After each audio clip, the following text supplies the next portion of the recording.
নমস্কাৰ বন্ধুসকল, আমি ডিজিটেল স্কুল চেনেলটোলৈ আপোনালোকক স্বাগতম জনাইছোঁ। আমি আহিবলগীয়া আপকামিং যিবোৰ অসমৰ আৰু অসমৰ বাহিৰৰ কম্পিটিটিভ এক্সাম আছে, সেই সকলো এক্সামৰ কাৰণে আমি কিছুমান কুৱেশ্যন যুগুত কৰিছোঁ। এতিয়া আপোনালোকৰ সহায় হ'ব বুলি আমি আশা ৰাখিলোঁ। গতিকে আমি প্ৰথম আৰম্ভ কৰিব লৈছোঁ আজিৰ টপিক আমাৰ অসম। তো বন্ধুসকল, আপোনালোকে জানে যে আমাৰ ৰাজ্যখনৰ নাম হৈছে কি হয়?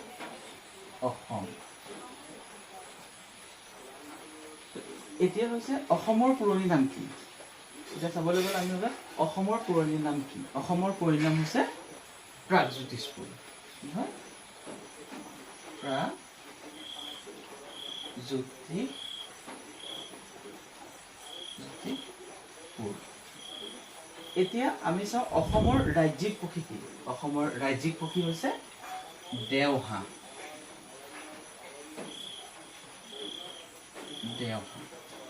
আমি আকৌ চাওঁ অসমৰ ৰাজ্যিক পশু কি? আপোনালোকে নিশ্চয় জানে অসমৰ ৰাজ্যিক পশু হৈছে গঁড়। আৰু অসমৰ ৰাজ্যিক ফুল হৈছে আপোনালোকে নিশ্চয় জানে কপৌ ফুল।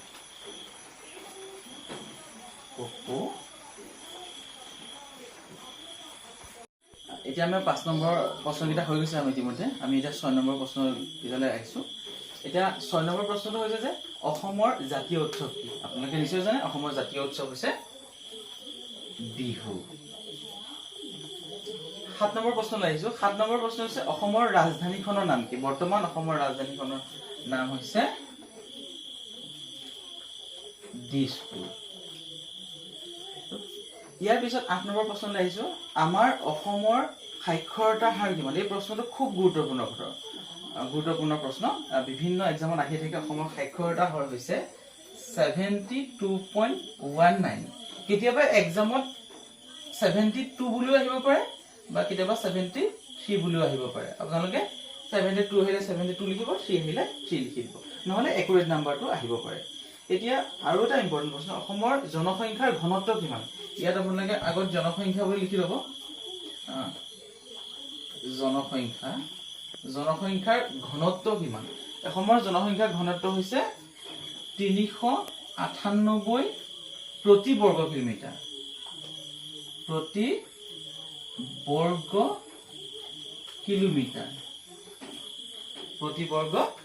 অসমৰ জনসংখ্যাৰ ঘনত্ব হৈছে 398 প্ৰতি বৰ্গ কিলোমিটাৰ, মানে 398 জন প্ৰতি বৰ্গ কিলোমিটাৰ থাকিব।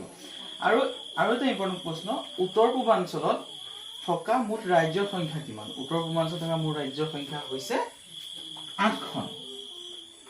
মইতো অসমীয়াতে লিখি দিছোঁ 8খন। এতিয়া এই আগতে আছিলে 7খন হয়, আৰু এতিয়া নতুনকে এখন ৰাজ্য যোগ কৰিছে। আমাৰ ৰাজ্য এখন বহি দিছোঁ অসম, জানেই আপোনালোকে, নাগালেণ্ড, ত্ৰিপুৰা, মণিপুৰ, মিজোৰাম, অৰুণাচল প্ৰদেশ, মেঘালয়, আৰু নতুনকে যোগ কৰিছে, দিন হ'ল যোগ কৰা অৱশ্যে, নতুনকে যোগ কৰিছে হ'ল ছিকিম। এতিয়া আহিব পাৰে অসমৰ আঠভনী বুলি কাক কোৱা হয়? আঠভনী বুলি ছিকিমখনক কোৱা হয়। আমাৰ আজিৰ প্ৰশ্ন পাৰ্ট 1টো আমাৰ ইতিমধ্যে ইয়াতে সমাপ্ত হৈছে। গতিকে আপোনালোকে ভাল লাগিলে কমেণ্ট কৰিব। বহুমূলীয়া কমেণ্টে আমাক আগবাঢ়ি যাবলৈ অনুপ্ৰেৰণা যোগাব। লগতে চেনেলটো, আমাৰ ডিজিটেল স্কুল চেনেলটো ছাবস্ক্ৰাইব কৰি দিব। ধন্যবাদ।